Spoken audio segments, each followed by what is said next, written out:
Hello, everyone. Tonight we will step into the difficult, harsh, and utterly terrible world of medieval labor. A time when your job title said less about your career path and more about your risk of plague and burns. So, before you get comfortable, take a moment to like the video and subscribe to the channel, but only if you truly enjoy what I do here. And let me know in the comments where you're watching from and what time it is for you now. It's fascinating to see who is joining us from all over the world. Now, turn off the lights, maybe turn on a fan for a gentle hum, and let's ease into tonight's journey together. Let's say you were born in medieval England and your career aspirations were modest. You didn't want to be a knight, too much effort. You didn't want to be a monk, too quiet. So, you chose the easiest path. You became a gong farmer. In case you're wondering, gong here is not a musical instrument.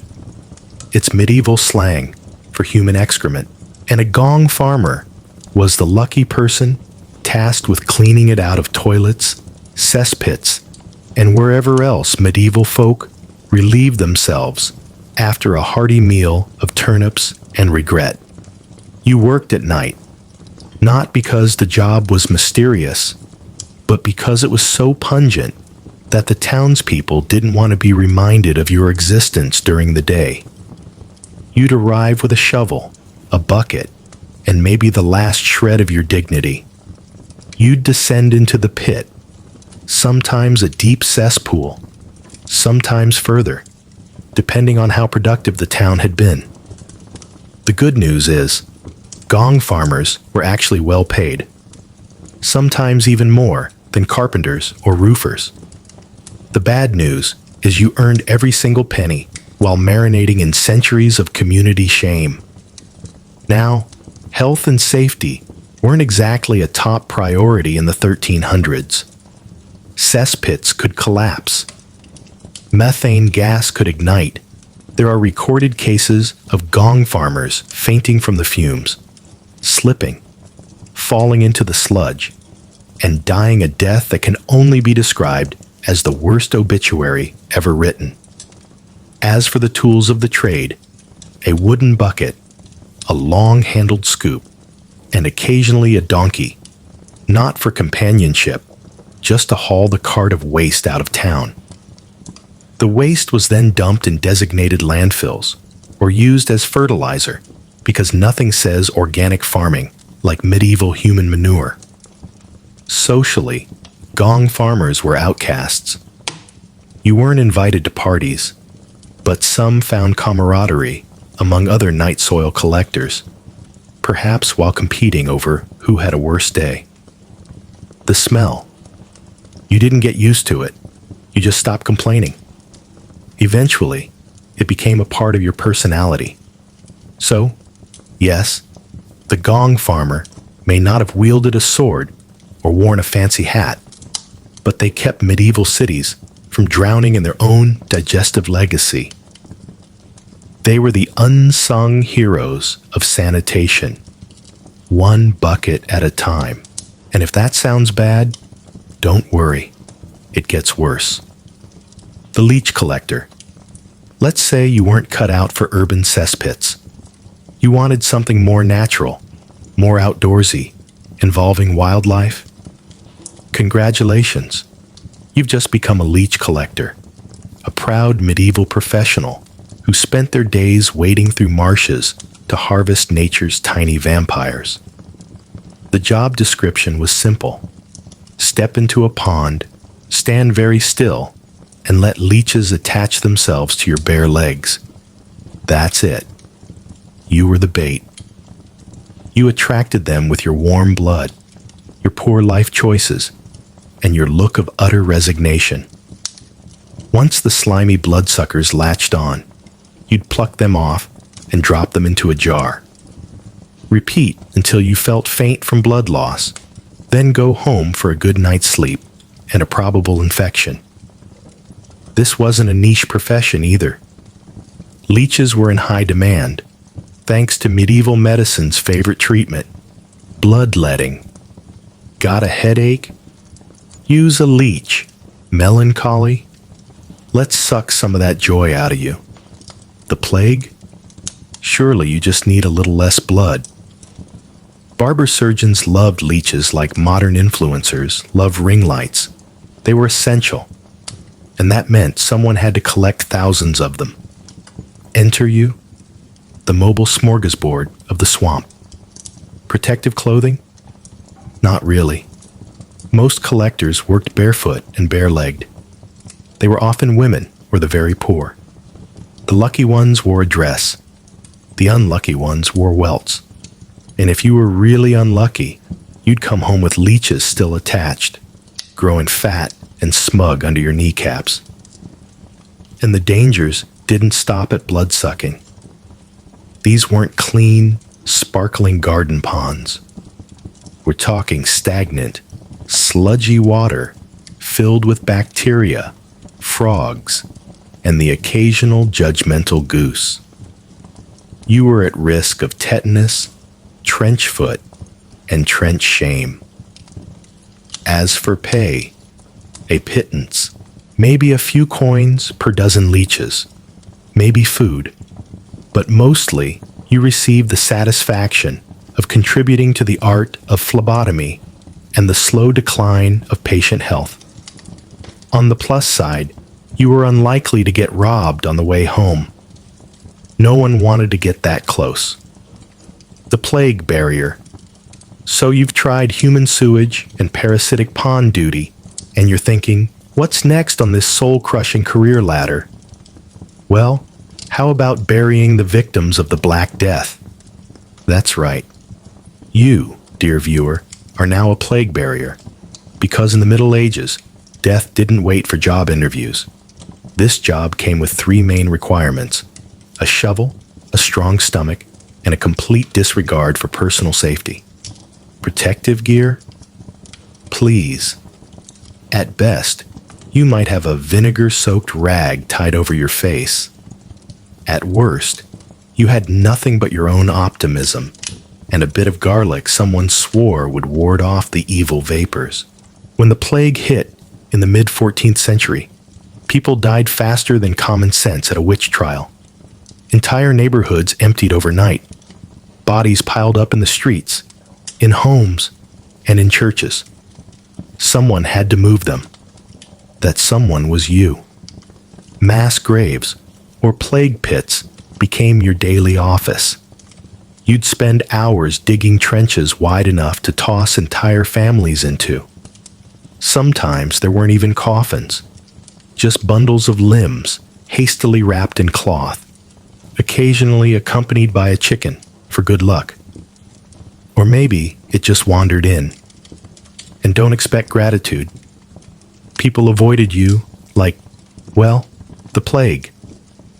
If you showed up at the market, people suddenly remembered they had somewhere else to be. You were considered a bad omen, smelly, and likely infectious. A medieval triple threat.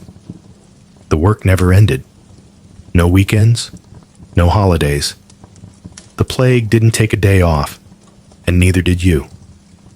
The worst part, you knew every day on the job was a gamble. Many barriers became what they buried, especially after a sneeze or cough from the wrong direction. Compensation? In theory, the town council might throw you a few coins or some stale bread. In practice, you were often paid in continued existence. On the plus side, there was a sense of grim purpose.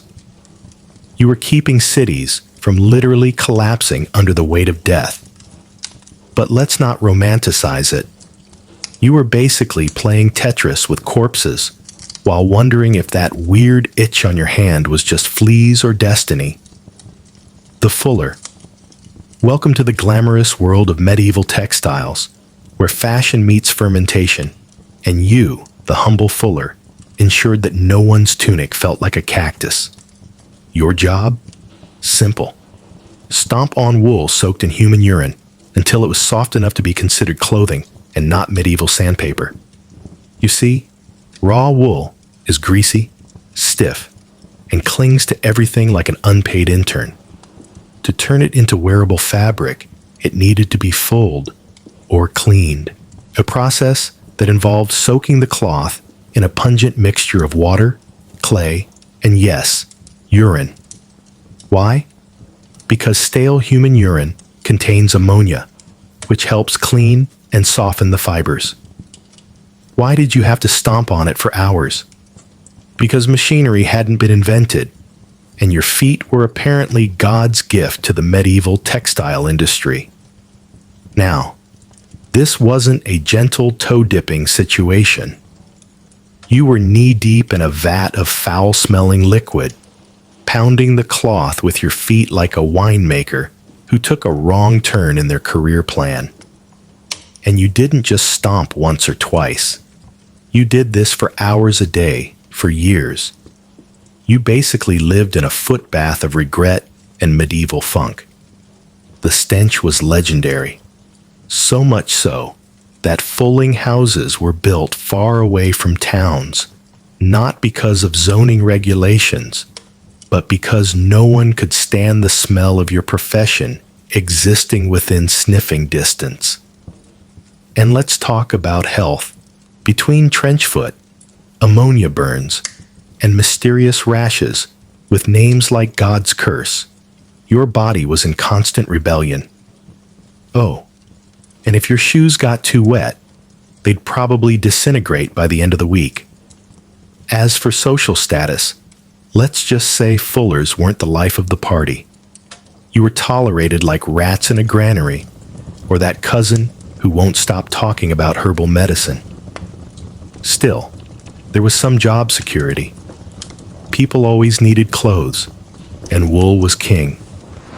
As long as humanity sweated, itched, and wanted to look less like a wild goat, your services were in demand. But at what cost? You weren't crafting high fashion. You were marinating your feet in other people's bodily waste, hoping no one asked you what you did for a living at dinner. And yet, somehow, it still goes downhill from here. The treadwheel operator. Let's say you've had enough of liquids, bodily or otherwise, and want a job that's technically dry. Congratulations. You've just been promoted to treadwheel operator, the proud laborer inside a giant wooden hamster wheel. But instead of getting a treat at the end of the day, you got chronic joint pain and a mild existential crisis. You primarily worked in cathedral construction, lifting massive stones to the heavens with the power of your legs and a complete disregard for spinal health. Imagine a crane, but the engine is just you walking in circles like a confused pilgrim. Medieval engineers thought, what if we took a giant wheel, stuck a person in it, and pretended physics wouldn't notice? And thus, the treadwheel crane was born. The wheel was often suspended high off the ground, which meant you weren't just walking in a wheel. You were walking in a wheel of death, 40 feet in the air, lifting stones heavier than your extended family combined. Lose your footing? Gravity would take over. It wasn't a construction site anymore. It was an impromptu funeral, the rhythm of your day. Walk. Walk some more. Occasionally stop for someone to shove bread in your hand, then more walking. The wheel creaked, the ropes groaned, and your knees started to have opinions. And God forbid your colleague in the second wheel got ambitious and started walking too fast. Suddenly, you were in a medieval spin class from hell. Safety standards were non-existent. You were lucky if the axle didn't snap. Occasionally, someone forgot to secure the counterweight properly, and the entire load of stone came crashing down like a metaphor for your career. Was the pay any good? Not really. You were paid in not being crushed today. which in those days was a pretty good benefits package. You might get some stew at the end of your shift if you still had enough energy to hold a spoon. Still, you were part of something grand, a cathedral, a monument to faith, art, and architectural ambition. People would marvel at it for centuries, though probably never spare a thought for the sweaty human hamster who hauled the stones into place, muttering about his sore ankles. But hey, at least you weren't stomping wool and urine anymore. Progress, the rat catcher. So you're tired of walking in circles and lifting stones the size of marital regrets.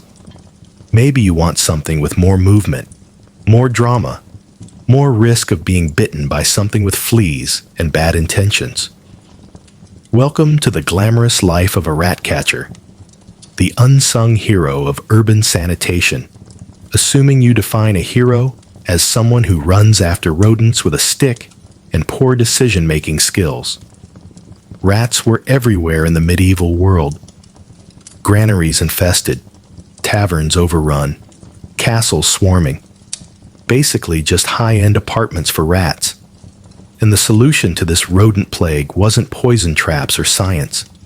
It was you, a person with a net, a dog, and a vacant stare that said, "I've seen things." Your typical day involved crawling through dark, cramped spaces under buildings, chasing rats with nothing but your bare hands or a small club.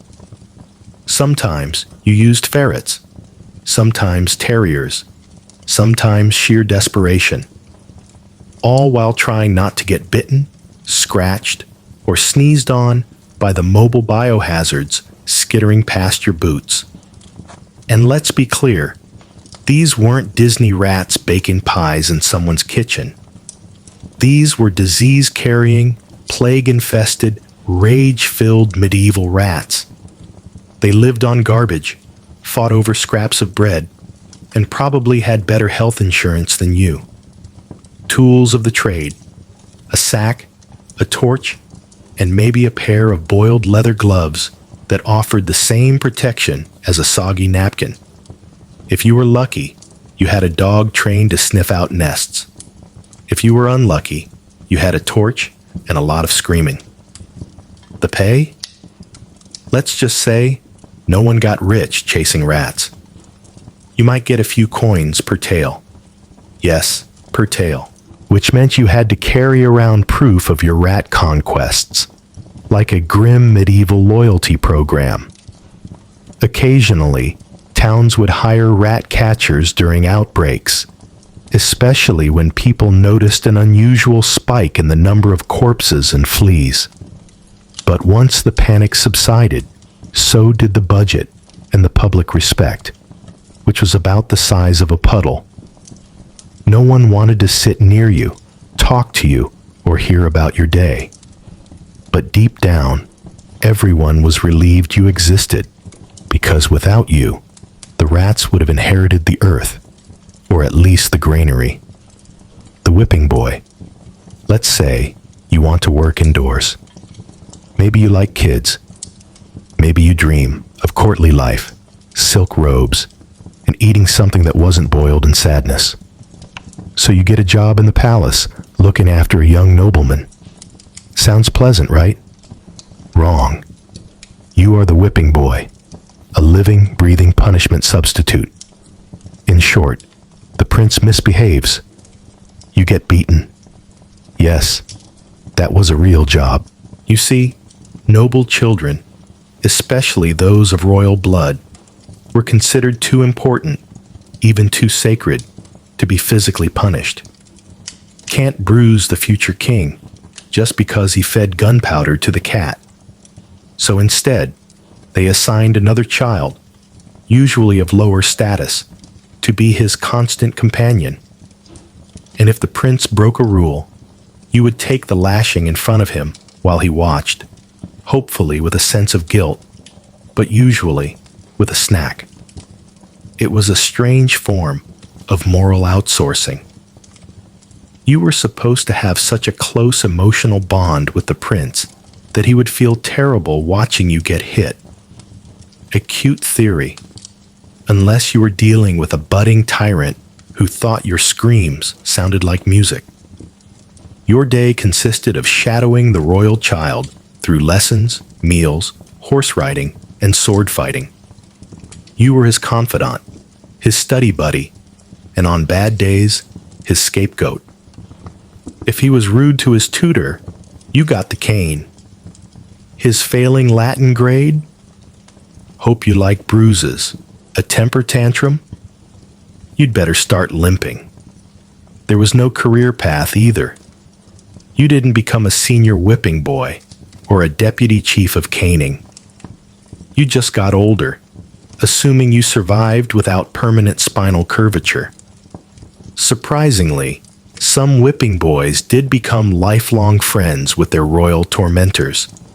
After all, nothing bonds two kids like the shared memory of one of them being beaten for the other's misdeeds. Others, however, disappeared from the records, presumably after wandering into the forest and deciding that friendship shouldn't hurt this much.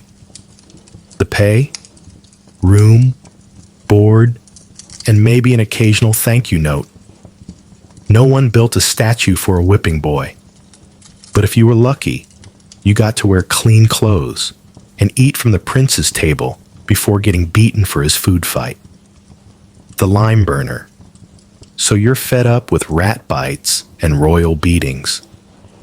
You crave solitude, fresh air, and a job that doesn't involve actual children or rodents. Enter the lime burner, a man so dedicated to inhaling dust that he made chimney sweeps look like wellness influencers.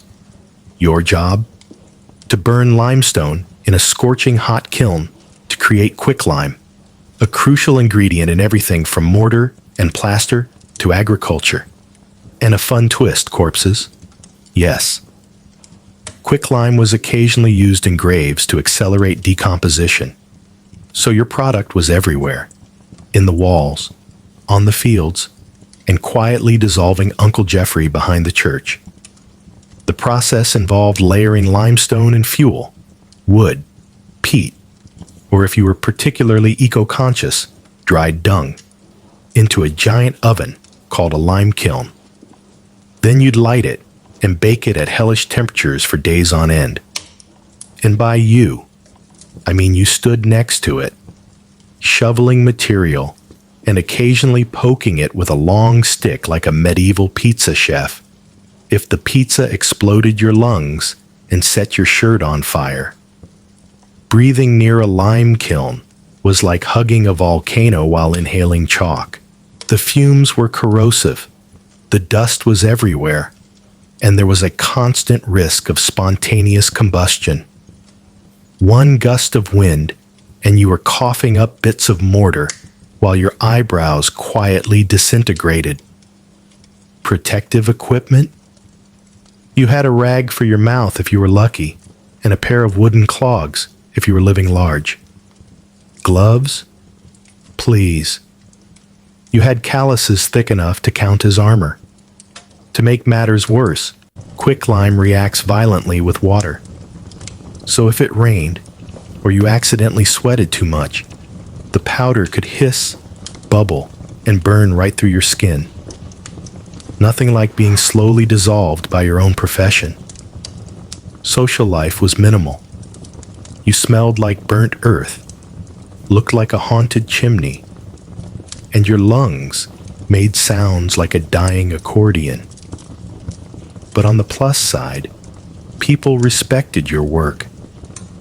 You were creating the foundations of buildings and occasionally helping with plague pits. That's practically a resume. Still, every shift brought you closer to becoming a lung-shaped pile of dust. The resurrectionist. Let's say you want a job with flexible hours, fresh air, and minimal supervision. You don't mind night shifts. You're not a fan of authority, and you have a strong stomach for the deceased. Congratulations. You are perfect material for a resurrectionist, also known as a professional grave robber. But not just any grave robber. You're not stealing rings or gold teeth. No. You're after the whole body. For science, of course. Purely academic. Please ignore the shovel and the lack of a soul. In the late Middle Ages, medical schools began to require human corpses for dissection. The problem? The church frowned on dissecting bodies, and the legal channels for obtaining cadavers were tighter than a miser's purse. Enter you, the resurrectionist, the business intermediary between the newly buried and the anatomy lecture. Your nights began in the graveyard, where you'd quietly dig up the recently interred under the cover of darkness, ideally within 48 hours before things got too soft. You worked fast, like a morbid speedrunner, usually with a partner. One to dig, one to watch, and both to pretend they weren't about to drag a grandparent out of their final resting place. You didn't bother with the coffin.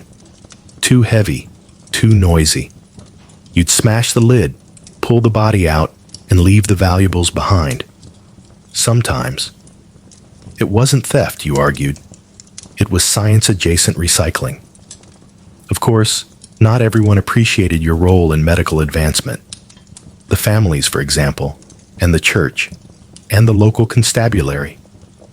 If caught, you could face a fine, jail time, or public shaming, though rarely execution, which seems ironic considering the number of dead bodies you handled. Some towns started adding traps to graves, iron cages, heavy stones, even explosive devices. Yes, really, nothing says rest in peace like a spring-loaded bear trap guarding your femur. But the demand never stopped. Doctors needed bodies, and you were cheaper than a legal solution. Sometimes you even had a standing order. One adult male, relatively intact, no obvious signs of plague. The pay? Decent, especially for a job that required no training beyond owning a shovel and being dead inside. You earned more per corpse than most peasants saw in a month. The groom of the stool. Ah, yes, the groom of the stool. The job that proves that no matter how glamorous courtly life seems, someone still has to handle the king's exit strategy. If you're wondering if the title is metaphorical, it is not. Your full-time royal duty was to assist the monarch during his most private moments, as he sat upon his portable, velvet-lined, gold-trimmed commode, the close stool. And your job? To help him wipe. Let that sink in. This wasn't just some medieval prank that went too far. No, it was a respected position. In fact, the groom of the stool was often a nobleman, trusted implicitly by the king. Because once you've seen someone naked, sweating, and mid-strain, you've reached a level of intimacy few courtiers could ever match. You weren't just holding the cloth. You were holding influence. You controlled who had access to the king during his sitting meetings. You managed his wardrobe, his correspondence, and even advised on policy. It was a bizarre power dynamic. You were simultaneously the royal gatekeeper and the chief confidant. The job required discretion, loyalty, and a truly unshakable stomach. You might also be responsible for preparing the stool, ensuring the privy chamber linens were fresh, and keeping the royal bottom powdered, perfumed, and presentable. Medieval kings didn't just rule, they defecated in style. Of course, you were sworn to secrecy. Leaking royal bowel movements to the tavern crowd would be a career-ending move, and possibly a head-ending one. Still, with court gossip being what it was, your knowledge of the king's diet and digestive habits made you a walking medical report, and a surprisingly popular one. As disgusting as it sounds, the position was highly paid. You lived in luxury, dined at the king's table, and sometimes received land or titles, all for being literally indispensable in the royal bathroom. Still, it was hard to brag about at parties. Oh yes, I'm the reason the king doesn't have a rash. Not quite as glamorous as a knight or a chancellor, is it? The cook. So you fancy yourself a medieval cook. How lovely. Forget Michelin stars. You're aiming for a meal that doesn't actively harm anyone.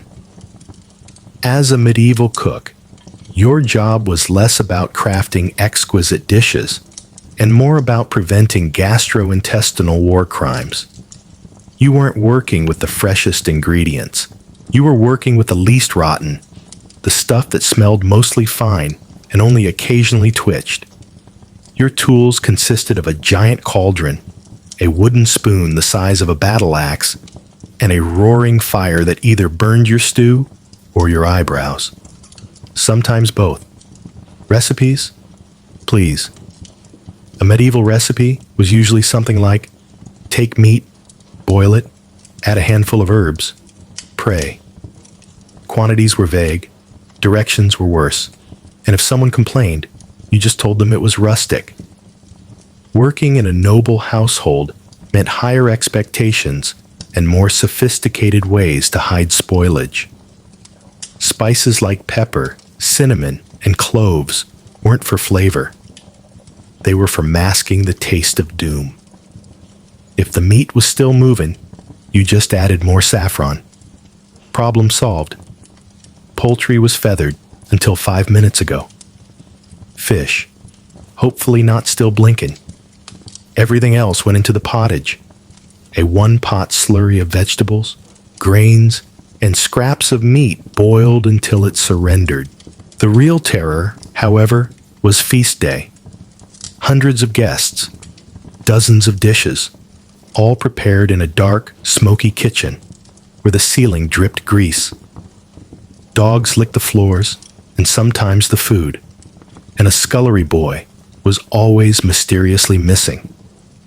You were responsible for subtleties, sculptures made of sugar or meat shaped like swans, dragons, or saints. Yes, you had to build a saint out of pastry and still find time to boil 50 cabbages. If it collapsed, guess who got the blame? It certainly wasn't St. John the Melty. Burns, cuts, infections, and food poisoning were all part of the job. There were no refrigerators, no health inspectors, and no sympathy when the Lord's pigeon pie exploded. Still, if you managed not to poison anyone too important, you might get to keep your job, for now. Bon appetit. The quarryman. So you're not afraid of a little hard labor. Maybe you like the outdoors. Maybe you think lifting heavy things will give you biceps worthy of a church fresco. Welcome to the life of a quarryman, where your job was to fight rocks, literally, and the rocks usually won. As a quarryman in the Middle Ages, your day started before dawn and only ended when your arms stopped responding to commands. Your task, to cut, smash, and drag enormous blocks of stone out of the earth with nothing but primitive tools and the sheer force of bad life choices. There were no modern drills, no hydraulics, just hammers, chisels, wedges, and a deep personal grudge against granite.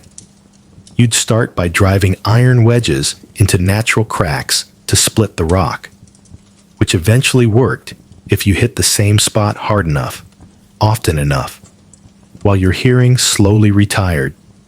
For extra fun, you might pour cold water into heated cracks to try and fracture the stone.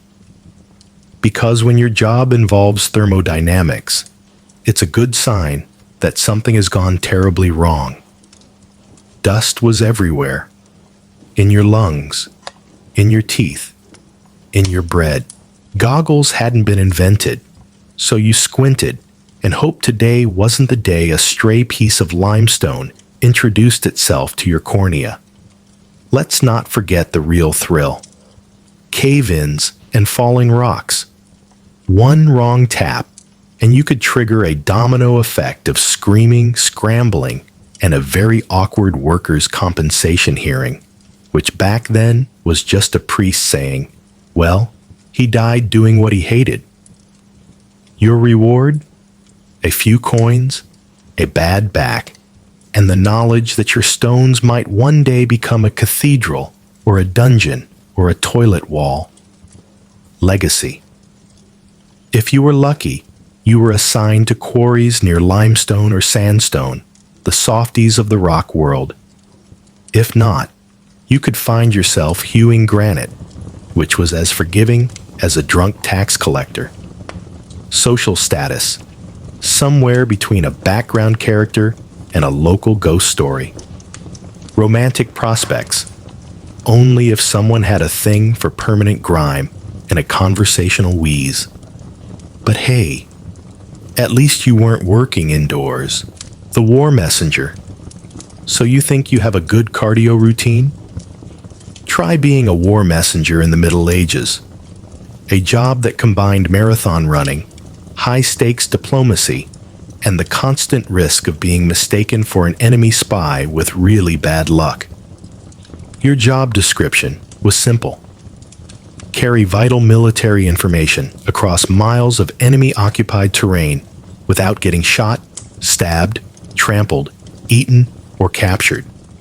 Think of yourself as a medieval USB drive, but with worse encryption and a much higher mortality rate. Speed was essential. You had to move fast enough to outrun horses, outmaneuver bandits, and occasionally scream the phrase, "Don't kill me, I work here," in multiple languages. If you couldn't run, you rode. But horses made you more visible, and visibility in a war zone wasn't something you wanted unless you were a flag. What you delivered? Battle orders, secret troop movements, demands for surrender, or awkward letters explaining why the king's reinforcements were 3 weeks late and very drunk. If intercepted, you could be tortured for information. If caught by your own side during a uniform change, you could be mistaken for a spy and hanged before you could say, "Wrong camp, my bad." The weather didn't care. You were expected to gallop through storms, mud, snow, or blistering sun, all while keeping a parchment scroll dry and legible, because nothing says logistical failure like ink soup. Sometimes you delivered messages right in the middle of battle, weaving between clashing ranks to inform a commander that the left flank had collapsed or had wandered off to find lunch. The archers didn't care. The cavalry couldn't see you. Everyone else was too busy stabbing each other to hear, "Please don't skewer the guy with the parchment." And if you survived the delivery, guess what? You had to go back. The pay? Not bad. If you were fast, discreet, and had a sixth sense for danger. The survival rate was slightly better than being a trebuchet projectile, but only slightly. Still, for all its risks, the role had a strange nobility. You were the fragile thread holding armies together, the voice between kings, the guy sprinting while everyone else ducked. Because nothing says hero-like delivery bad news at top speed. The blacksmith. The blacksmith. The human furnace of the medieval town, part craftsman, part magician, and a full-time sweat fountain. If it involved heating metal until it glowed like the sun, and then hitting it with a hammer until it begged for mercy, you were the person for the job. Your workspace. A forge hotter than a knight's armpit in July, filled with soot, sparks, and enough noise to scare away any notion of peace. You didn't need a rooster to wake the village. Just the clanging, deafening clang of your daily metal opera. Blacksmiths made everything: horseshoes, plowshares, swords, nails, armor, hinges, and about 600 other items that people broke on a weekly basis, and they all wanted them yesterday. Oh, great smith, my ox lost a shoe. Oh, mighty hammer wielder, my gate hinge is squeaking. I need a new sword. This one is too bendy. Everyone loved you until you charged them. Then suddenly, they remembered Brother Thomas made nails on the side. Your body was calloused, burned, deaf in one ear, and your dominant arm was roughly the size of a tree trunk. Romantic prospects weren't bad. You had muscles and permanent charcoal eyeliner. But small talk was difficult when every sentence was followed by a cough and a mysterious spark erupting from behind you. Let's talk about danger. Red-hot metal, exploding sparks, iron that cracked instead of bending, anvils that didn't care about your toes, bellows that occasionally caught fire because why not? One moment of inattention and your beard became a candle. And if you worked for a castle or an army, congratulations. You were now mass-producing weapons for impatient men who settled disagreements with axes. Hope you like deadlines enforced by sword point. But for all that, the blacksmith was indispensable. You were the backbone of technology, the town's answer to the question, can you fix it? Long before there were engineers, you were designing tools. Long before there were influencers, you were shaping trends. You made the things people needed to survive and occasionally look impressive while doing it. You never got the statues, though. Just more broken metal and a customer asking if it would be cheaper without the decorative curves. The minstrel. Ah, yes. The minstrel, the wandering performer, the poet with a lute, the medieval equivalent of a podcast no one asked for, but can't turn off because they're in your Lord's great hall. Being a minstrel sounds romantic until you realize your job was part musician, part gossip columnist, part court jester, and full-time cold and hungry. You wandered from town to town with nothing but your instrument, your verses, and a questionable cough. You sang of kings, of battles, of star-crossed lovers, of dragons that were probably just oversized lizards. Anything to earn a coin, a meal, or at least not have turnips thrown at you. Every gig was different. One night you'd be serenading nobles in a candlelit great hall. The next, you'd be dodging drunk peasants in a smoky tavern as someone yelled, "Play the one where the night gets eaten." And you had to, because that song paid in bread. Your biggest challenge wasn't remembering the lyrics. It was surviving the political intrigue. One wrong word about the Lord's haircut, and you were suddenly the subject of the next execution ballad. The line between clever satire and treasonous insult was razor thin and heavily patrolled. You were also expected to be a walking history book, which in medieval terms meant whatever the person paying you wanted it to be. Did Sir Godfrey win the battle? It doesn't matter. If he bought you dinner, Sir Godfrey absolutely crushed it. And hygiene. Let's just say minstrels were known more for their moods than their musk.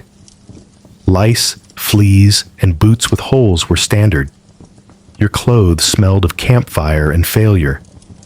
But you made up for it with charm, wit, and an unnatural ability to rhyme sword with board. Still, you held power. You shaped public memory. You spread news faster than a town crier with a megaphone. You were medieval PR, but with more string instruments and less shame. Occasionally, you'd hit the jackpot and become a court minstrel, living in a noble's household, writing songs for weddings and war campaigns, until you rhymed honor with gonorrhea and found yourself back on the road. So, yes, the minstrel's life was romantic in theory. In practice, it was freezing, itchy, and entirely dependent on your ability to come up with rhyming couplets under pressure. Chapter 2. The Viking Siege of Paris, 845. It began with whispers of sails shaped like dragon wings, of warriors with iron beards and eyes like frozen seas. The River Seine had always been the lifeblood of Paris, wide, proud, serene. But in the spring of 845, the river became a warning. Frankish towns along the coast fell silent, one by one. No bells, no smoke from the hearths, just drifting wreckage and blood on the tide. When the news reached Paris, the question wasn't if the Norsemen were coming. It was when, and how bad it would be. But this was no ordinary raid. This wasn't some loose band of pirates looking for gold and sheep. This was Ragnar Lothbrok. To the Franks, his name sounded like thunder crashing through a church roof. Ragnar, the man who was said to be descended from Odin himself. Ragnar, whose sons would go on to terrorize Europe, but who at this moment was very much alive, charismatic, and foaming at the mouth for plunder. With 120 longships and over 5,000 warriors at his back, he didn't sneak up on Paris. He announced himself. His sails cast shadows on the riverbanks. The rhythm of his oars stirred the Seine like the march of fate.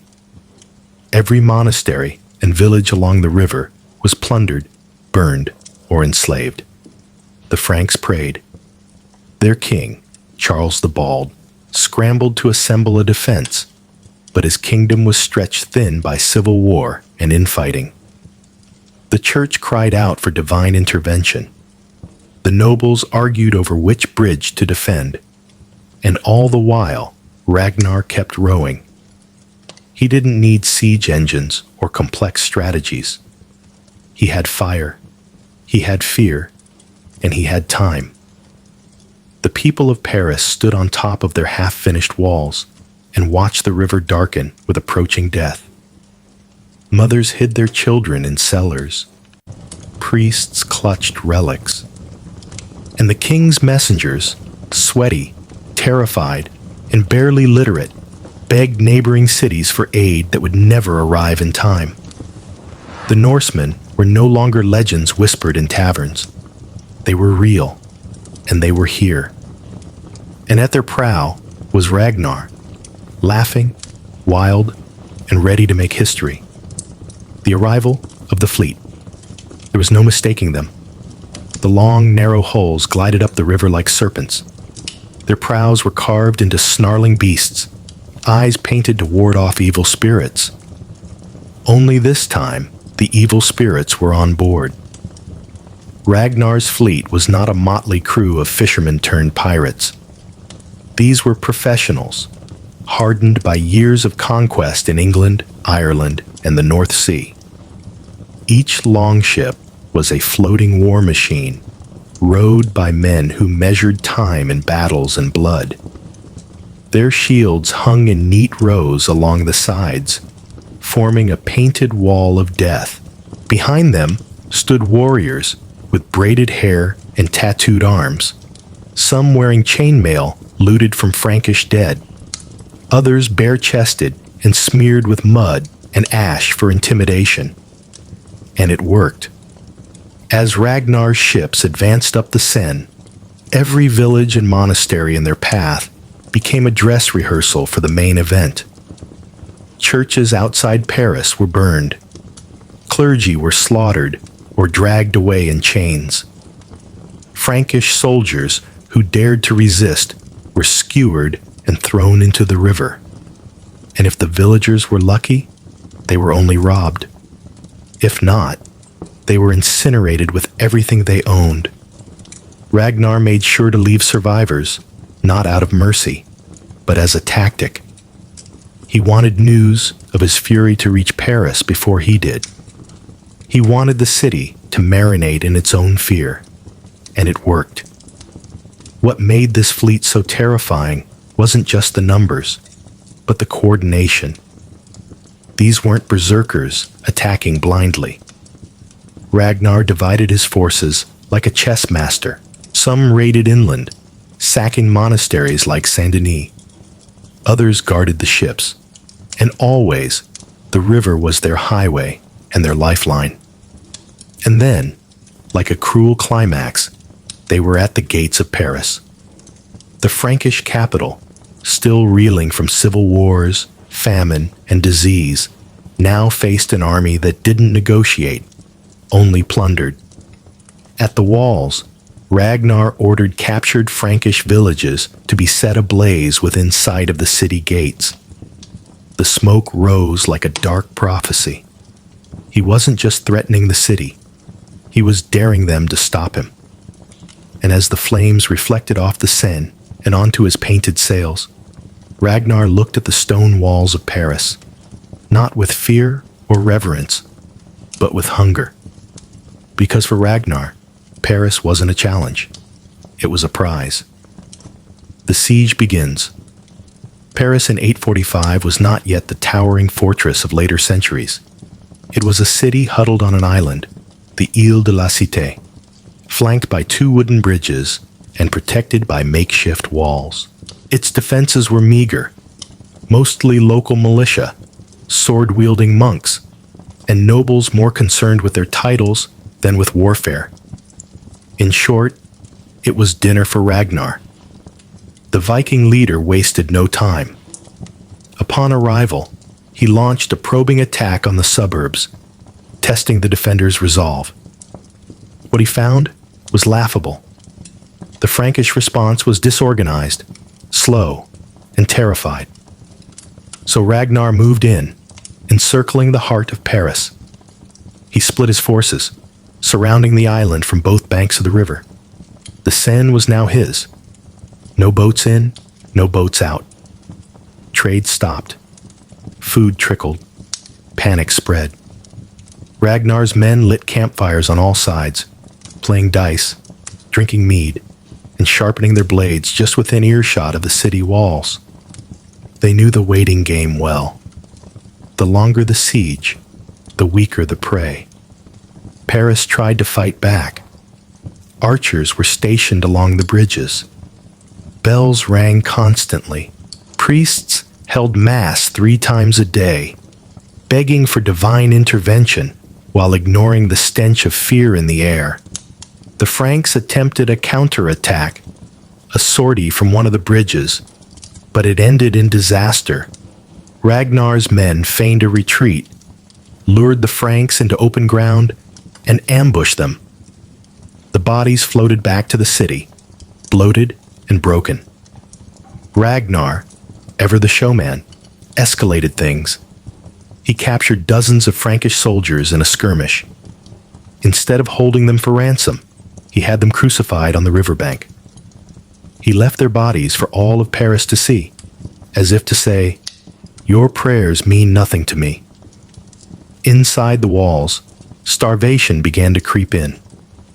With each passing day, food stores dwindled, morale cracked, and disease spread. The people looked to their king, Charles the Bald, but he was nowhere to be seen. He had fled to safety while his capital burned. And Ragnar? He didn't even break a sweat. He sat by a fire, sharpening an axe, watching the smoke rise from the churches he'd burned, and smiled. The siege wasn't just working. It was becoming a masterpiece. The Frankish response. While Paris simmered and starved, King Charles the Bald was having a royal crisis. From the safety of his distant court, he paced, prayed, and panicked. This wasn't supposed to happen. Not on his watch. He was a Carolingian king, a descendant of Charlemagne, the hammer of the heathens. Yet here he was, being outmaneuvered by a pagan pirate with great cheekbones and a penchant for setting things on fire. Charles had problems. The first was his divided kingdom. The Frankish Empire had fractured into rival factions, and Charles's own nobles had the loyalty of wet bread. Every call for aid was met with excuses. "We're defending our own lands," or "Good luck with that, Your Majesty." No one wanted to throw their troops into Ragnar's meat grinder. The second problem was money, or the lack of it. The treasury was thin, drained by years of internal conflict and religious spending. But worse than that was the humiliation. Paying off the Vikings was a stain on royal honor. Yet Charles was running out of options, and honor wouldn't keep his throne warm if Ragnar decided to sack the capital. So, he tried negotiation. Messengers were sent with frantic offers: gold, supplies, even titles if the Vikings would just leave. But Ragnar didn't budge. He didn't want promises. He wanted Paris. And he was willing to wait until the people inside started eating each other. Then came the desperate gamble. Charles assembled a last-minute army. Nothing grand, just a patchwork force of half-trained peasants, local counts, and anyone willing to trade their life for a handful of silver. Their mission: to break the siege and relieve the city. It went about as well as you'd expect. Ragnar knew of the plan before the first boot hit the riverbank. His men ambushed the relief force near the suburbs. What followed was a massacre. Charles's reinforcements were slaughtered, routed, or captured. The captured were executed with Ragnar's usual flair. Some were hanged from trees, others used for target practice. Back in his court, Charles received the news like a punch to the liver. He had failed. His army had failed. Paris was out of time. And so, swallowing his pride like bitter ale, Charles reached for the last card in his deck: bribery. Because when swords fail, gold speaks. The ransom. In the end, it wasn't faith, fire, or Frankish steel that saved Paris. It was silver. Lots and lots of silver.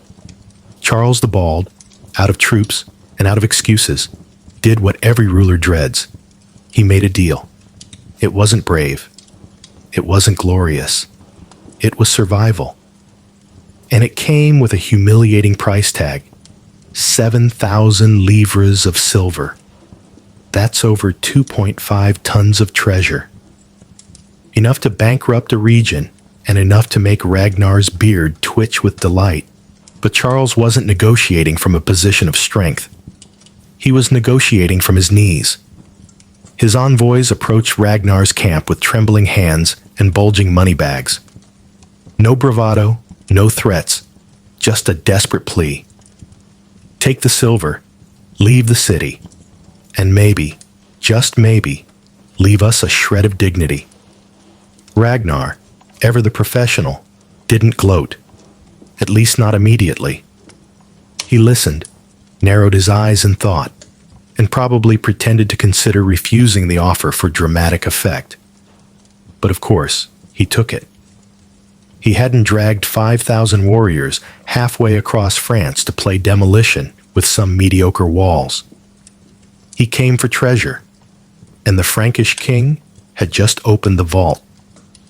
The handover wasn't ceremonial. It was transactional. Chest after chest of silver was loaded onto the Viking ships. The Franks watched in silence. The Vikings watched with glee. Some danced, others drank. A few openly debated whether they should just take the money and sack the city anyway. But Ragnar, ever the tactician, chose reputation over greed. By accepting the ransom and sparing Paris, he sent a message louder than any torch or axe could. I can break you, but I don't have to. Just pay me. It was economic warfare, Norse style. The Franks were stunned. Their king had just paid a fortune to a pagan warlord and let him sail away unscathed. The clergy choked on their incense. The nobles seethed behind closed doors.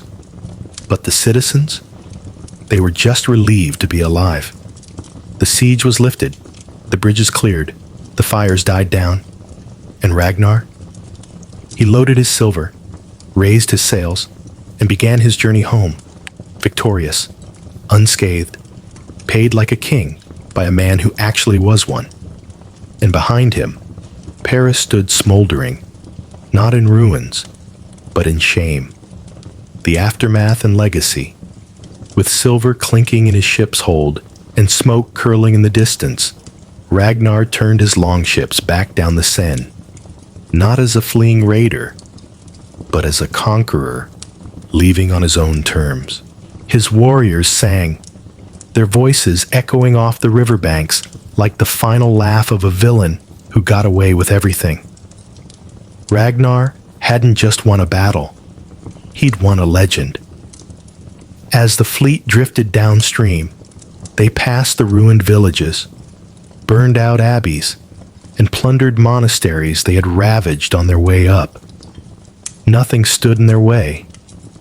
The Franks wouldn't dare, not after what happened in Paris, not after seeing their king reduced to a checkbook.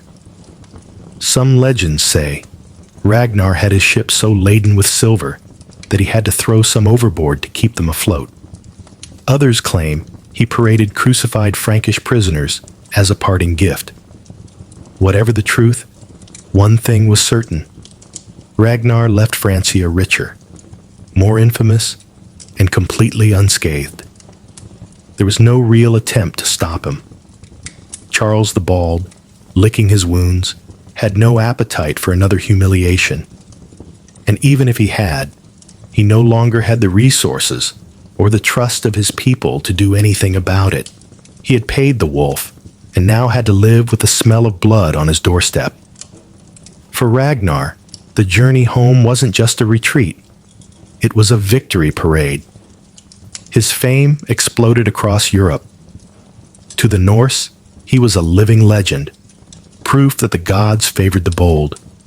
To the Franks, he was a nightmare they couldn't wake up from. To other Viking leaders, he was now the gold standard for raiding. Burn, terrorize, and then get paid to leave. The psychological wound left a deeper scar than any blade. After all, Ragnar hadn't broken Paris with ladders or siege engines. He had broken it with fear, fire, and audacity. And that was perhaps the most terrifying part. He could have taken the city, but he didn't have to. As the dragon-headed ships disappeared over the horizon, one truth remained starkly clear. Ragnar Lothbrok had just robbed one of the most powerful kings in the Christian world and sailed away without a scratch. The Viking Age was no longer coming. It had arrived. The lingering fear in Paris. When the dragon ships disappeared and the river fell silent, Paris didn't celebrate. It exhaled, slowly, shakily, like a city waking from a nightmare. The siege was over, but the trauma was just beginning. The city stank of smoke, sweat, and unwashed fear. Its bridges were scorched, its churches desecrated, its streets littered with the bones of failed resistance. And while the walls were technically still standing, the idea of safety had been reduced to ash. People crawled out of cellars and crypts with hollow eyes, half expecting the Norsemen to return and finish the job. The first thing to return wasn't hope. It was blame. Fingers pointed in every direction. The clergy blamed the king for his cowardice. The nobles blamed each other for not sending aid.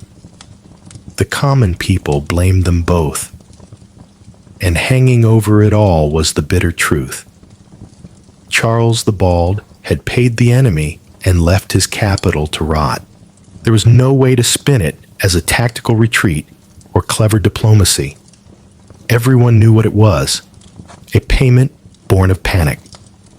The church tried to frame Paris's survival as a divine miracle, a test of faith, or a sign of future redemption. But the people knew better. It wasn't angels who had spared them. It was silver. To make matters worse, the ransom had drained the royal treasury. Inflation soared, taxes skyrocketed, monasteries cried over their stolen relics.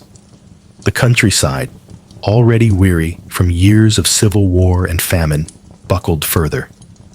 And with every passing day, the legend of Ragnar Lothbrok grew bigger, while the authority of the Carolingian throne grew smaller. Militarily, the implications were even more dire. Ragnar had exposed the weakness of the Frankish defense system. He didn't need trebuchets or battering rams. He just needed a river and a reason. Other Norse leaders took note. If Paris could be shaken so easily, what other places were ripe for the taking? And perhaps most hauntingly, there was the sense that this wasn't the end. It was the beginning, a prelude, a warning. Paris had survived, yes, but it had also been humiliated, broken, and forced to buy its own life back. That kind of wound doesn't fade quickly. And in the smoky silence that followed, one question hung over every broken gate and prayer-stained floor. What happens when the next Ragnar comes? The legacy of the siege. The raid on Paris in 845 didn't end when Ragnar sailed home. In fact, it started something much longer. A legacy of terror, strategy, and cultural domination that echoed across Europe for generations. Other Viking leaders, hearing what Ragnar had accomplished, took notes and then took to their ships. News of the Frankish ransom spread like wildfire across the north, and with it, a revelation. You didn't have to die gloriously in battle to make your mark. You could also die rich. Ragnar had shown that gold flowed more freely from frightened kings than from burning cities. Soon, raiders from Denmark, Norway, and Sweden began targeting the Seine, the Loire, and the Rhine. They were no longer just reckless plunderers. They were axe-wielding entrepreneurs. Viking raids became an annual event in Francia, like grim, bloody holidays. Every summer brought new fleets, new demands, and new ransoms. Ragnar's playbook became doctrine. Sail fast, hit hard, terrorize everyone, and get paid to leave. Cities began stockpiling silver, not for trade, but for protection. Monasteries buried their relics, not out of piety, but out of fear. The Frankish response: fortify and pray. But it wasn't enough. Over time, Viking raids turned into settlements. First winter camps, then fortresses, then towns. By the end of the 9th century, the Norse had carved out permanent footholds in Francia, including the region that would become Normandy, literally the land of the Northmen. It all traced back to Ragnar's siege of Paris. And Ragnar? His legend grew beyond the battlefield. Songs were sung, sagas were told. Some say he later attacked the Anglo-Saxon kingdoms, was thrown into a pit of snakes, and laughed as he died. Others claim he lived out his days in comfort, watching his sons tear Europe apart in his name. Whatever the truth, the Viking image of Ragnar, a cunning, brutal, unstoppable warlord, was now immortal. He was no longer just a man. He was a model for how a single leader could exploit a divided kingdom, break its pride, and sail away into legend. The siege of Paris wasn't just a Viking success. It was a template for Viking domination. Paris survived, but it would never be the same. The memory of Ragnar's siege was etched into the city's stones, into the nightmares of its clergy, and into the policies of every king who followed Charles the Bald. It wasn't just a story. It was a warning, a reminder that even the mightiest city could be brought to its knees by one man in a longship with nothing but fire, guts, and a greedy smile. The Frankish response in the following decades was nothing short of paranoid. Paris began to fortify, not just with thicker walls and stronger bridges, but with policy. River traffic was monitored. Watchtowers sprang up like angry sentinels along the Seine, and the monarchy, bruised and humiliated, slowly clawed its way back to respectability by reforming its military and centralizing power. Ultimately, these painful lessons laid the groundwork for the Capetian dynasty, the future of France. But the trauma remained. For the average Parisian, the name Ragnar wasn't legendary. It was personal. Parents used it to scare children into obedience. Do your chores, or the Northmen will come. Merchants and monks alike remembered the screams in the streets, the black smoke, and the silence that followed. And even as years passed, whenever a strange sail appeared on the horizon, old men would mutter, "They're back." Yet the legacy wasn't all fear. The siege catalyzed a strange, albeit bloody, cultural exchange. Viking mercenaries would one day serve Frankish kings. Norse settlers in Normandy would become Christian lords. The enemy at the gates would become knights in the court. It was ironic, almost poetic, that the very culture that once plundered Paris would later defend it. Still, deep in the city's DNA, something had changed. Ragnar's siege had shattered the illusion of invincibility. Paris was not inviolable. It had been bought, broken, and spared. And the city never forgot that bitter lesson. Every archbishop who blessed a sword, every tax collector who weighed a coin, every soldier who guarded a wall, each acted under the long shadow of 845. Because when one man armed only with iron, fire, and audacity can make an empire tremble and a king pay up, the world takes notice. And the world was forever changed by it. Chapter 3. Medieval Pilgrimages. In the Middle Ages, the road to salvation didn't start in a church pew. It started with blisters. To be a good Christian wasn't just about attending Mass or confessing your sins. Sometimes it meant putting one foot in front of the other and walking hundreds of miles to visit a holy site. These journeys were called pilgrimages, and they were both deeply spiritual and brutally physical. Imagine a peasant, barefoot, trudging through rain, snow, and the occasional cowpat, all to stand before a saint's knucklebone in a gilded box. The motivation? Eternal salvation, or at least some divine brownie points. The church heavily promoted pilgrimages as a way to earn forgiveness. Committed adultery? Go to Santiago. Lied to a priest? Try Canterbury. Murdered someone? Well, maybe start walking to Jerusalem and don't stop. But it wasn't always about guilt. A pilgrimage could be an act of gratitude, a plea for healing, or just an excuse to leave your village without being branded a heretic. For women, it was one of the few ways to travel with some social acceptance. For knights, it was a detour from stabbing people to prove how holy they were. And for many, it was the only vacation they ever took. The call to pilgrimage came in many forms. A dream, a sermon, or a strong nudge from a local priest saying, "You know, God might forgive you if you walk 800 miles with a bad back and no shoes." It wasn't uncommon for families to send one representative on a pilgrimage. It was like spiritual outsourcing. One person's walk was supposed to earn blessings for the whole clan. Lucky them. Once committed, pilgrims received a blessing and donned the telltale signs. A staff, a pouch, and a special badge, often in the shape of a scallop shell or a cross.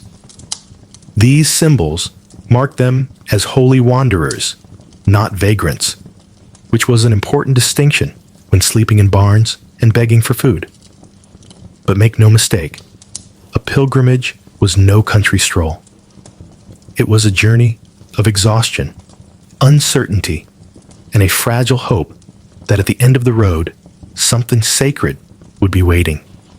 That is, if the road didn't kill you first. Packing for piety. Before the first step on the dusty road, the medieval pilgrim faced a dilemma. What do you pack when you're about to walk 1,000 miles on foot with no Amazon delivery, no waterproof boots, and definitely no snack bars? The answer? As little as possible, but still way too much. Pilgrims packed their lives into a scrip, a pouch about the size of a modern handbag. Weight was the enemy. Every extra tunic meant another ounce to carry over mountains, through swamps, and across forests full of robbers. And so they carried the bare essentials. A spare linen shirt, if you were lucky. A bit of dried food. A flask or leather bag for water.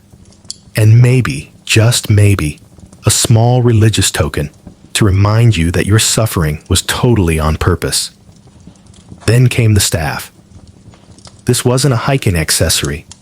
It was a multifunctional wonder stick. You used it for walking, for fending off wild dogs or wilder people, for testing the depth of mud pits, and occasionally for prodding snoring pilgrims in church. Your hat had to be wide-brimmed for sun and rain, and preferably in the pilgrim style. Bonus points if it had a scallop shell pinned to it, the universal badge of the pilgrimage to Santiago de Compostela. That shell could get you access to monasteries, soup kitchens, and free hay in a barn. Think of it as your medieval passport, only it didn't expire, and everyone knew you were probably broke. Footwear was another misery. Most pilgrims wore sandals or low leather shoes, which were barely better than being barefoot. Blisters weren't a possibility. They were a guarantee. Many wrapped their feet in linen and prayed they wouldn't rot off before the next shrine. As for food, you didn't carry much. Instead, you relied on the kindness of strangers, monasteries, or other pilgrims. And kindness could mean a bowl of onion soup with a piece of stale bread. If you were too proud to beg, congratulations. You were also too proud to eat. Perhaps the most essential item wasn't even physical. A pilgrim's letter. This church-issued document proved you weren't just a vagrant. It was your holy hall pass, and without it, you could end up in jail instead of heaven. So, with aching feet, an overstuffed script, and a silent prayer, the pilgrim set off. Because when packing for the afterlife, there's no such thing as traveling light. Dangers of the road. Once you left the comfort of your village, or whatever passed for comfort in medieval Europe, you entered the vast, unpredictable theater of the road. And the road did not care about your prayers. Let's start with the terrain. Medieval roads weren't roads in the modern sense.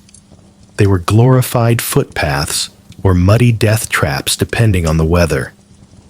Rain turned everything to soup. Snow hid wolves. And summer baked you raw and attracted every biting insect between Normandy and Jerusalem. Robbers were a constant threat. Pilgrims were easy prey, unarmed, underfed, and often carrying a small amount of coins or religious trinkets worth selling. A lone pilgrim was basically a mobile donation box with legs. Even traveling in groups wasn't always safe. Some thieves dressed as fellow pilgrims to blend in. Nothing says betrayal like being mugged by a guy wearing the same scallop shell as you. Then there were the animals, wolves, bears, wild boars, all ready to remind you that being eaten alive could also count as penance. Dogs roamed freely and were less man's best friend and more mangy, territorial monsters. One wrong turn in the woods, and you weren't just lost, you were on the menu. But even more dangerous than robbers or beasts was temptation. Pilgrim routes were lined with taverns, brothels, and gambling dens, especially near major towns. Some pilgrims never made it past the first city before their pious vows dissolved into a haze of ale, dice, and regret. The church frowned, of course, but the tavern keepers? They welcomed the damnation of your soul with open arms and cheap beer. Even your fellow pilgrims could be a problem. There were con artists, freeloaders, and self-proclaimed prophets preaching strange visions in exchange for food. Arguments broke out over sleeping spots, directions, and who smelled worse. You could be halfway to Rome and suddenly find yourself in a heated debate about the Virgin Mary with a barefoot fisherman from Flanders. And yet, somehow, most kept going. The journey was part endurance test, part spiritual obstacle course. Every muddy mile, every wolf howl in the distance, every temptation resisted or shamefully indulged, it all became part of the story, part of the sacrifice. Because holiness wasn't earned inside a church, it was earned with every blistered step in the mud, the holy site. After weeks or months of slogging through mud, hunger, and sin, the pilgrim finally saw it. Rising over the hills, a spire, a dome, or a glittering shrine, the holy site, where miracles were said to happen. And it was usually smaller than expected. Whether it was the shrine of St. Thomas Becket in Canterbury, the bones of St. James in Santiago de Compostela, or a suspiciously well-preserved toe of St. Margaret somewhere in France, the destination varied, but the atmosphere was the same. Sacred hype. These places were the medieval version of Disneyland, but instead of roller coasters, you got relics, candlelight processions, and the occasional exorcism. The relics themselves were the main attraction. But let's be honest, medieval Europe had a bit of a relic inflation problem. There were enough fragments of the true cross to build a forest. Everyone claimed to have the skull of John the Baptist, sometimes 3 in the same city. But authenticity wasn't really the point. Belief was. Pilgrims would crawl on their knees to reach the relic. Some wept, others fainted. Many simply touched the shrine and whispered a desperate prayer. Heal my blindness. Forgive my adultery. Fix my bad back. The belief was that saints had posthumous superpowers, and their bones could still dispense miracles like medieval vending machines. And where there were miracles, there was money. The towns built around these shrines cashed in big time. Inns, taverns, trinket sellers, and monks with suspiciously high prices for special blessings thrived. You could buy candles, holy water, amulets, and even tiny vials supposedly filled with the sweat of saints. For the right price, your soul could get a fast lane to forgiveness. The church encouraged it. Pilgrim sites brought prestige, donations, and a steady stream of religious tourists. Entire cathedrals were built just to house a single toe or a dried-out cloak. And the more dramatic the legend behind the relic, the bigger the crowd. Bleeding statues? Yes. Incorruptible bodies? Absolutely. talking skulls? You bet someone claimed it. But even amid the spectacle, many pilgrims found real awe. Standing in the candlelit silence before a golden reliquary after surviving the brutal road felt like reaching the edge of heaven. It may not have looked like much, but to a weary soul, that shrine was everything. The pilgrim economy. Pilgrimage wasn't just a spiritual journey. It was big business. Every step a pilgrim took meant coins changing hands. Innkeepers, tavern owners, blacksmiths, relic sellers, and even beggars all depended on the flow of the pious. And when hundreds, or even thousands of pilgrims descended on a town each year, the local economy didn't just survive. It boomed. Enter the pilgrim trap. A village with a mediocre shrine suddenly experiences a vision, a miracle, or a goat born with a cross on its side. Next thing you know, a chapel goes up, candles are lit, and someone is charging 3 denarii to see a knucklebone allegedly belonging to Saint Somebody. The tourists arrive, the merchants follow, and the church gives its blessing after taking a handsome cut of the offerings. Of course, the most profitable sites like Santiago de Compostela became massive pilgrimage hubs. Entire industries sprang up, weavers to make cloaks for dusty travelers, cobblers to patch torn shoes, and bakers who made dry, durable bread that could survive weeks of misery. You could even find medieval pilgrim guides, men who promised protection and directions for a price. Sometimes they were legitimate. Sometimes they were just well-dressed robbers with a contract. Merchants sold souvenirs by the cartload. Small tin badges featuring the shrine's relic were worn proudly by pilgrims, signaling where they'd been, like medieval travel stickers. You could even buy fake ones if you were too lazy or too smart to go the whole way. Monasteries played a huge role too. Far from being spiritual retreats, many operated as well-oiled hospitality machines. Monks would welcome pilgrims with a bed and a bowl of soup, but not without a suggested donation. Some were genuinely kind. Others had a knack for holy price gouging.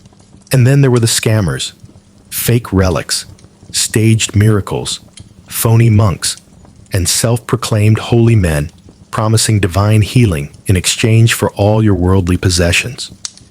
Pilgrims had to walk a fine line between faith and foolishness. Still, most participated willingly. They knew the game. They were part of it. And after all, wasn't their own salvation worth a few coins? In the end, the road to heaven may have been lined with prayer, but it was paved with silver. The company of pilgrims. Despite the loneliness of the road, few pilgrims traveled entirely alone. Safety in numbers was the rule, not the exception. Groups formed organically. People from the same village, merchants heading in the same direction, or strangers who just happened to share a limp and a destination. Like a medieval backpackers' hostel, these bands were chaotic, noisy, and weirdly intimate, and they were never boring. The group dynamics ranged from touching solidarity to utter chaos. One day, you're sharing stale bread under a tree. The next, you're screaming at someone for stealing your turnip. Pilgrims came from all walks of life.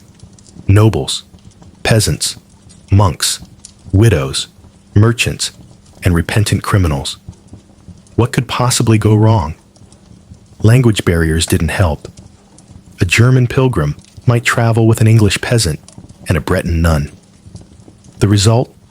A lot of pointing, charades, and the occasional brawl over who got the dry sleeping spot under a barn's eaves. Disputes were common over food, over pace, over whose relic badge was shinier. Some took a pilgrim's vow of silence, which helped until someone tripped over their bag and broke a flask of holy water. Then all vows were off. Yet, amid the bickering, something deeper often formed. Camaraderie. Sharing a road of mud, sickness, and divine dread tends to strip people down to their basics. You laughed at the same absurd sights.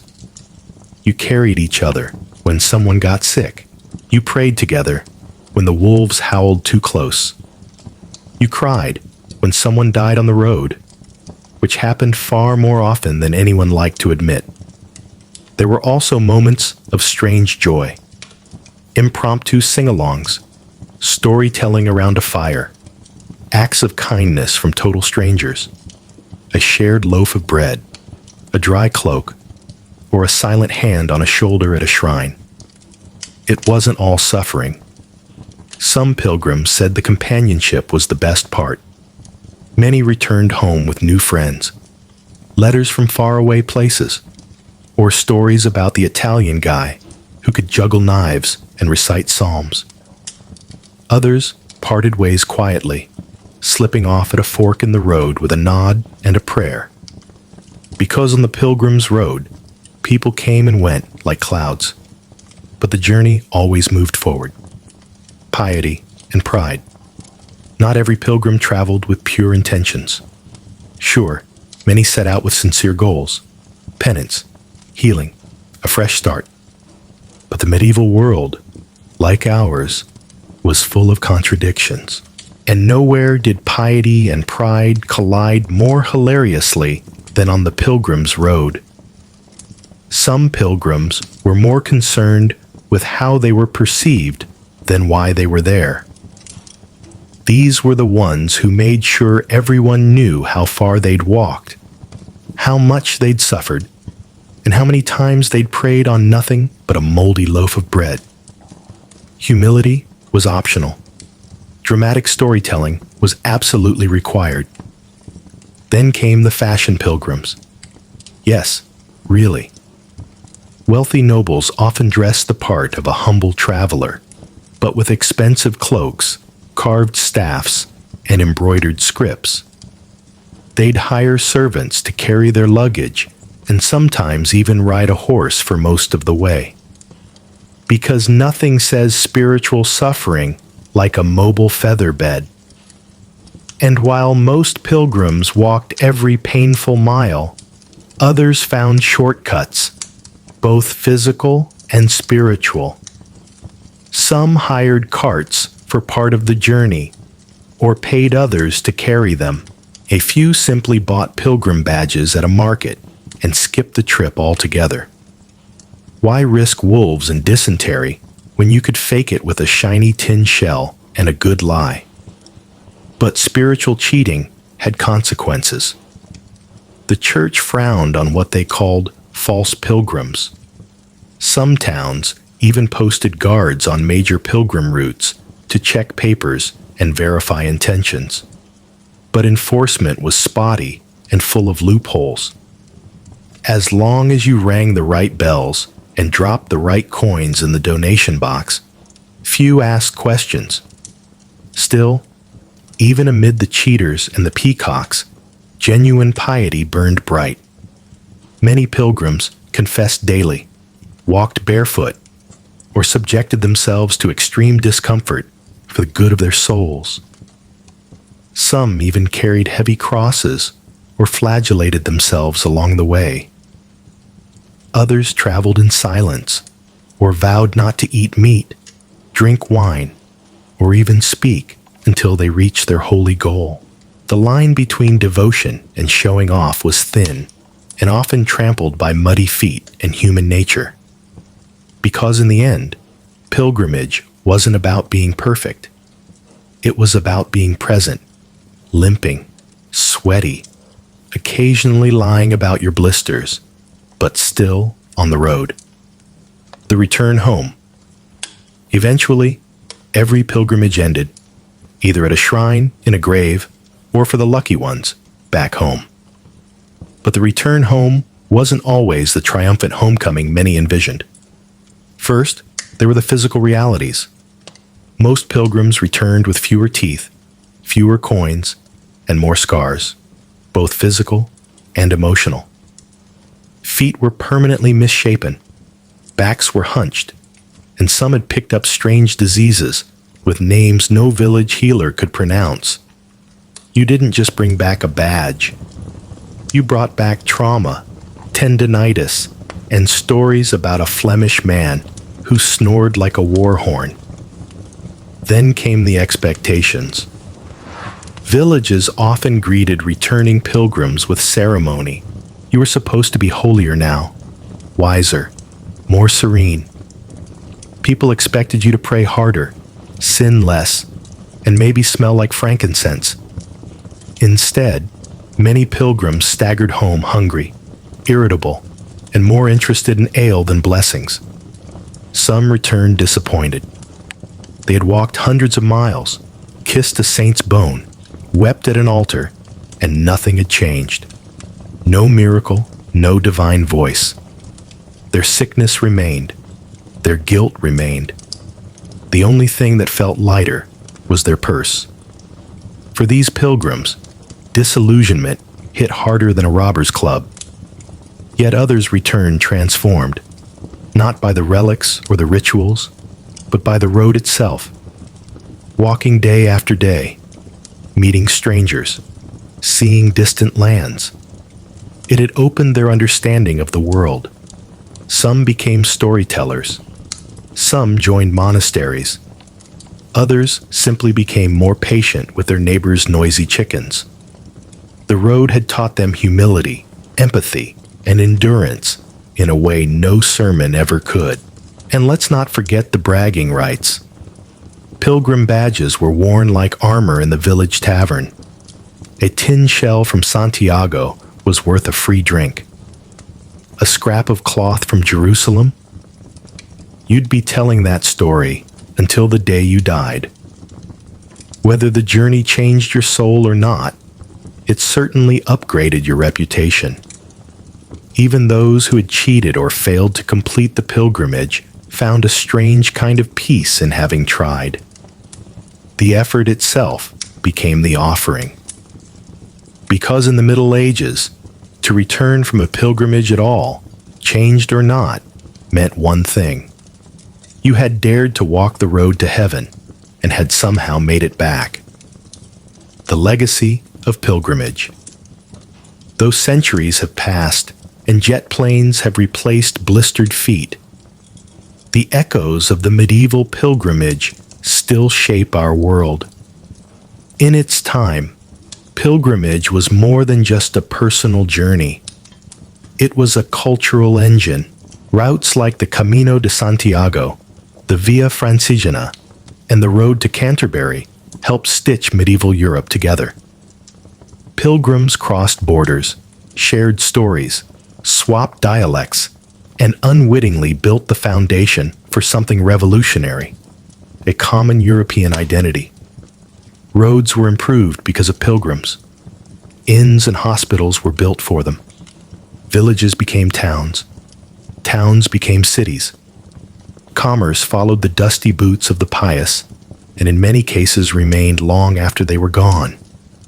Today, many modern highways follow the same paths trod by thousands of medieval feet. Spiritually, pilgrimage redefined how people understood faith. Before, salvation was locked behind church doors and Latin prayers. But pilgrimage made it tangible. You could walk towards it. You could suffer for it. You could earn it, 1 mile at a time. But the legacy isn't just physical or spiritual. It's deeply human. The Pilgrim's Road became a metaphor for struggle, for transformation, for the painful, sometimes ridiculous process of trying to be better. It was never about perfection. It was about movement, about intention, about being present, muddy, flawed, and hopeful. Today, people still walk those ancient paths, Some do it for fitness, some for fun, some because they've lost something or someone and need time to process. The scallop shell still appears on backpacks and walking sticks. Roadside hosts still welcome weary feet. The prayers may be whispered in different languages now, but they still rise to the same sky over the same dusty roads. Even those who have never been on a pilgrimage can feel its weight in our culture, in literature, in films, and even in social media journeys, where we watch someone try to find themselves by leaving everything behind. Because the medieval pilgrimage wasn't about arriving. It was about becoming. The legacy that lives on is not in the shrines, but in the choice to keep walking. Even when the road is long, the shoes don't fit, and the miracles feel far away. Because maybe the real relic wasn't a saint's bone in a box. It was the pilgrim who came home, still broken, but still walking. Chapter 4. Medieval Tournaments. In a world without weekend football or celebrity boxing, the medieval tournament was the ultimate spectacle. And nothing got the nobility more excited than the arrival of an official tournament proclamation. Sealed with wax, exquisitely handwritten, and delivered by a herald on horseback. It wasn't just an invitation. It was a public challenge. If you were a knight worth your salt, your honor practically demanded you show up and get knocked off your horse. Tournaments didn't just happen. They were orchestrated with the care of a royal wedding and the budget of a small crusade. Local lords or powerful monarchs hosted them to show off their wealth, attract alliances, and maybe marry off a conveniently single daughter. Days, sometimes weeks, were dedicated to feasting, jousting, melees, archery, parades, and low-grade chaos. For the knights who received these invitations, the stakes were high. A tournament was where reputations were made or broken, often along with a few bones. It was a chance to display skill, courage, and fashion sense, all under the watchful eyes of ladies, lords, and rival knights. A single victory could lead to marriage proposals, land grants, or at least a few poems written in your honor by someone with a lute. But the invitation wasn't for everyone. You had to be of noble birth, or at least a good pretender. Coats of arms were checked. Ancestries were debated. No one wanted a commoner sneaking in with a fake crest. That would be a scandal, or worse, embarrassing if he won. The preparations began immediately. Armor was polished. Horses were trained. Tailors were summoned. A knight didn't just have to fight well. He had to look the part. Your surcoat needed to pop. Your family crest had to be visible from 50 paces. And your lance was balanced to the ounce. Whispers of rivalries traveled with the invitation, too. Did Sir Baldwin insult Sir Geoffrey's sister at the last tournament? Was Sir Roland still bitter about being unhorsed by a younger knight with better hair? These debts would be settled with the thunder of hooves and the crash of steel. The moment that wax seal was broken, a knight's heart rate quickened. Because a tournament wasn't just a game. It was war made polite. The training. Once a tournament was announced, the real work began. And for knights, that meant training. Brutal, relentless, and often slightly insane training. Because while tournaments were wrapped in pageantry and ceremony, they were still, at their core, organized violence on horseback. And if you weren't prepared, you weren't just going to lose. You were going to eat dirt in front of 1,000 spectators and possibly a duchess. First, the joust, the iconic event. Two knights, full gallop, lances lowered, aiming to explode each other's dignity and rib cages. But landing a successful hit wasn't as simple as charging like a maniac. It required hours of practice. Knights trained against wooden quintons, rotating targets with a shield on one side and a heavy sandbag on the other. Hit the shield too weakly, and you failed. Hit it off center, and the sandbag would swing around and smack you in the head. Great motivation. Balance was everything. You had to aim a 12-foot lance at a moving target while galloping on an 80-pound armored horse without falling off yourself. Training involved strengthening core muscles, perfecting timing, and developing a relationship with your horse so tight you were practically reading each other's minds. A spooked or sluggish horse could ruin your entire run and your femur. Beyond the horse, knights sparred with swords, axes, and maces in preparation for the melee.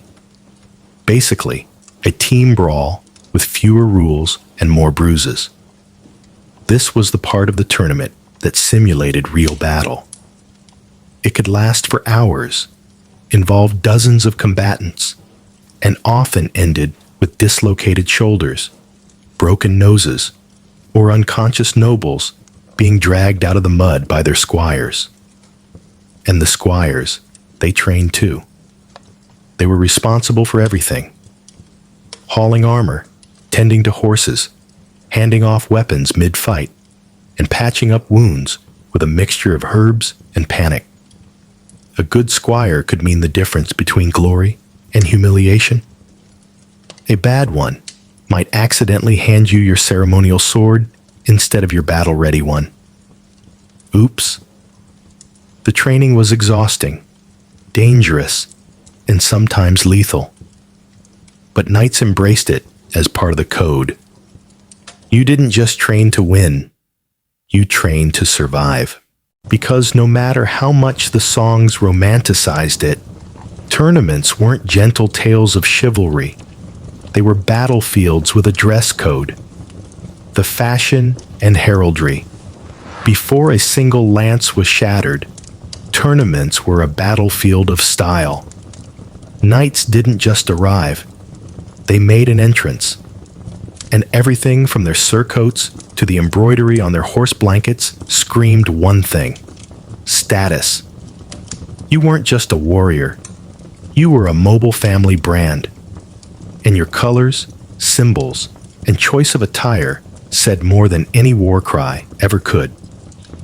At the heart of this spectacle was heraldry, the medieval version of a resume, an Instagram profile, and a sports jersey all rolled into one. Shields and banners displayed your coat of arms.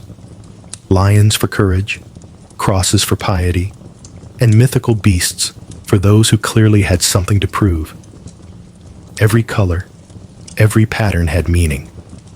Red for valor, gold for generosity, black for grief or vengeance. Or maybe you just liked the way it looked when it caught the sun. These symbols weren't just for show. They helped identify knights under layers of armor. You could be helmeted, visored, and indistinguishable in the dust of the joust. But your crest told everyone who was getting battered, and more importantly, whose reputation was being raised or ruined in front of the crowd. And oh, the crowd. Tournaments were public theater. Nobles, townspeople, visiting merchants, and romantic hopefuls all lined the stands, eager to see who looked like a hero. Knights often sponsored tailors to design surcoats and horse trappings that stood out. Bright colors, shimmering threads, and intricate embroidery turned the lists into a runway of chainmail and swagger. But it wasn't just about personal branding. It was political. Your clothes signaled alliances, who you dined with, who your patron was. A knight might wear his lady's scarf tied to his arm, a not-so-subtle display of courtly devotion and social connection. Others flaunted foreign styles to show they'd fought in exotic lands. Silk from the east? That meant crusader cred. Fur-lined gloves? Probably just showing off. Armor, too, was part of the fashion game. Beyond its function, it was custom-made and often engraved or inlaid with precious metals. A wealthy knight could enter the field glittering like a human chandelier, while a poorer one just hoped his dented helmet didn't fall off mid-charge. Because in the world of the tournament, looking good wasn't optional. It was strategic.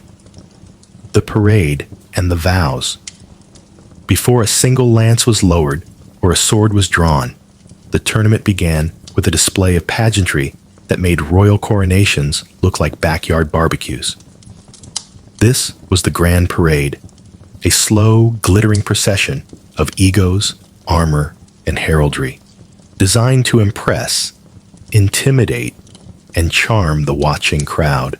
Knights rode in one by one, their banners flying, their horses decked out in flowing trappings, and their squires hustling behind them like stressed-out assistants.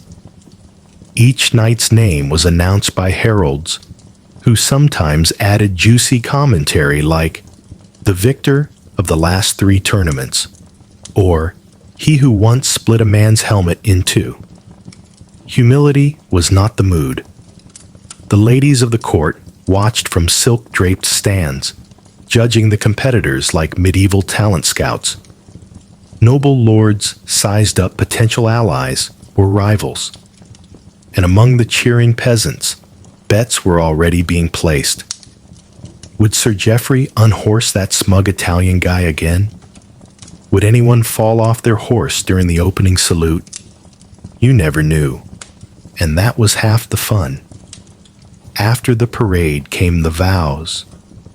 One by one, knights stepped before the tournament's judge, a high-ranking noble or even royalty, and swore to uphold the rules of chivalry.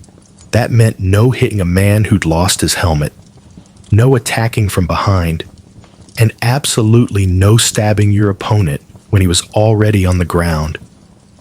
You know, the basics of not being a total maniac. These oaths weren't just for show. They were public declarations of honor. Breaking them could lead to fines, disqualification, or being the subject of a very unflattering ballad. But let's be honest, while many knights genuinely kept their word, others edited their promises in their heads. "I swear not to trample anyone unless they insult my horse." Some tournaments added extra flair to the ceremony. Knights might pledge their devotion to a lady, dedicate their performance to a saint, or declare a personal vow, like to never retreat or to never eat until victory was won. Romantic? Sure. Reckless? Usually. The parade and the vows set the stage. They turned knights into characters, rivalries into narratives, and the lists into a living story. Because for the medieval audience, this wasn't just sport. It was theater, choreographed violence, glorified with a moral message, and really expensive costumes. The joust. This was it, the main event. The moment the crowd fell silent, the trumpets blared, and 2 knights prepared to charge at each other at full speed with 12-foot wooden poles, and hopefully not become medieval compost. The joust wasn't just the highlight of the tournament. It was the stuff of legends, splinters, and the occasional skull fracture. The lists, or jousting field, were divided by a long wooden barrier called a tilt, designed to keep the horses from running head-on into each other. On either side, knights lined up on horseback, each armored like a mobile cathedral. Helmets were bolted on, visors were lowered, lances were raised, And then with a trumpet blast and a cry from the herald, they charged. The goal? To strike your opponent cleanly on the shield, chest, or helmet. A well-placed hit could shatter your lance in a dramatic shower of wood, earning cheers from the crowd and points from the judges. Unhorsing your opponent? That was the gold standard. But make no mistake, this was dangerous. The lances were blunted, yes, but blunted wood doesn't feel soft when it's moving at 30 miles per hour into your sternum. Injuries were common. Broken arms, cracked ribs, concussions, and teeth knocked so far back they became relics. Helmets were dented like beer cans. One unlucky knight was famously speared through the eye slit, an accident that led to even stricter armor regulations. But even with all the risks, knights kept coming back. Because the joust wasn't just for honor, it was for status. A victory in the lists could mean instant fame. Nobles might offer patronage. Ladies might offer favors. You could even get your name immortalized in some minstrel's sweaty love ballad. And if you were a landless knight looking for a career boost, a few good jousts could be your ticket to power. But the joust wasn't all brute force. It was a test of precision, timing, and absolute control over your horse. One wrong move, and you were flying sideways in a tangle of shame and dust. And yet, even with the pain, the bruises, and the very real possibility of being impaled in the spleen, the joust remained the heart of knightly culture. Because for a true knight, nothing screamed glory quite like being launched from your horse in front of your crush. The melee. If the joust was a jewel of refinement, the melee was a medieval mosh pit with weapons. Think of it as a team-based slaughter. Dozens of knights divided into two sides, charging at each other on a wide field with swords, axes, maces, and the kind of chaotic enthusiasm usually reserved for tavern brawls. There were rules, sure, but they were more like suggestions. Try not to kill anyone, for example, was less a command and more a gentle reminder. The melee was meant to simulate real battlefield conditions, minus the arrows and screaming peasants. Knights fought in teams, or as individuals, on horseback or on foot, often in rounds that lasted until someone called a halt, or until the last man standing couldn't stand anymore. The objectives varied. Sometimes it was just a free-for-all. Other times, teams fought to capture a flag, a banner, or a token, or to rescue a mannequin representing a damsel in distress. Chivalry, remember. While not as glamorous as the joust, the melee offered knights a different kind of reputation. It showcased brute strength, endurance, and tactical smarts. You could show off your swordsmanship, your horsemanship, and your ability to survive being repeatedly hit by other men in armor. It was glorious, it was exhausting, and it was dangerous. Injuries were unavoidable. Helmets cracked, shields shattered, bones broke. Some melees were so brutal that knights were dragged out unconscious or unable to rise again. But as long as no one died on purpose, it was all part of the game. Squires rushed in and out like a pit crew, handing off replacement weapons, pulling fallen knights from the mud, or dragging horses out of the fray. And all the while, the nobles and ladies watched from shaded stands, sipping wine and cheering on their favorite combatants, because nothing says romance like watching someone get elbowed at the helmet. For landless knights and younger sons, the melee was a golden opportunity. If you couldn't win a joust, you could shine in the chaos. A victory could earn you coins, armor, and even a noble sponsor. Losing just meant bruises and maybe a few weeks of painful, prayer-filled limping. But in a world obsessed with honor and spectacle, the melee was where true grit was shown. Because nothing says knightly virtue like beating your enemies with a stick and looking good while doing it. The ladies' favor. Let's be honest, part of the reason knights subjected themselves to bruised ribs and battered egos was for glory. But another part? The ladies were watching. Tournaments weren't just war games. They were social arenas. And knights knew their every move could win them more than just coins. It could win them favor, admiration, or even a strategic marriage proposal. And no part of the tournament was more ripe for flirtation and performance than the moments between the fights. Noble ladies didn't just sit in the stands, fanning themselves and looking pretty. They were active participants in the pageantry. Many knights would dedicate their performance to a lady of their heart, sometimes tying a scarf, veil, or token from her hand to their lance as a symbol of devotion. This wasn't just sweet, it was calculated. If the knight performed well, the lady shared in the glory. If he was unhorsed spectacularly, well, at least she hadn't promised exclusivity. The ladies also awarded prizes: a garland of flowers, a ring, or a kiss on the cheek for the victor. The crowd loved it.